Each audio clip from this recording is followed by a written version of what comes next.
Do you feel like you're suffering in life? Do you feel like that everything that can go wrong is going wrong? Well, in today's gospel, we learn about perseverance through struggles and how being obedient through the struggle, we can be confident in going to God's grace and mercy, and how He uses our suffering to make us perfect and to make us more valuable to fulfill our purpose here on this earth.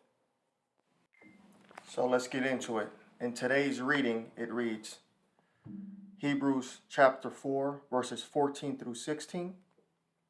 Brothers and sisters, since we have a great high priest who passed through the heavens, Jesus, the Son of God, let us hold fast to our confession. For we do not have a high priest who is unable to sympathize with our weaknesses, but one who had similarly been tested in every way, yet without sin. So let us confidently approach the throne of grace to receive mercy and to find grace for timely help. In the days when Christ was in the flesh, He offered prayers and supplications with loud cries and tears to the one who was able to save Him from death. And he was heard because of His reverence. Son though He was, He learned obedience from what He suffered. And when He was made perfect, He became the source of eternal salvation for all who obey Him. So what we can learn from today's gospel is that a lot of people feel that God is not hearing them while they're struggling. One of the common things I hear people say is, if there's a God, or if God cares about me, why doesn't He hear my cries? Well, the Bible says here in Hebrews is that Jesus came down and is not unable to sympathize with us because He was tempted in the same way we were tempted, right? So therefore we can go confidently with to the grace and to mercy, and to understand that if we come with the proper reverence, just as Jesus did, and the Bible said He was heard because He came with reverence, with loud cries and tears. You know, sometimes people got to understand is that it's your attitude that's holding you back from breaking through what you need to break through. God uses suffering to bring us to our knees, to bring us to the place where we're in our proper place. And our proper place is being reverent to God. Even Jesus had to do it. That's why He was an example. He was suffering, He was going through pain, and He was reverent. And that's why the Bible says, son, though He was. None of us, even though we're adopted children, He was a son. He had every, right, if He wanted to be proud, to say, hey, I'm your son. I don't need to bow down and be reverent to the degree as everybody else does. But the Bible says, son though He was, He cried out with reverence, with tears, loud, right? And God made Him perfect because He had to learn obedience, just like we need to learn obedience.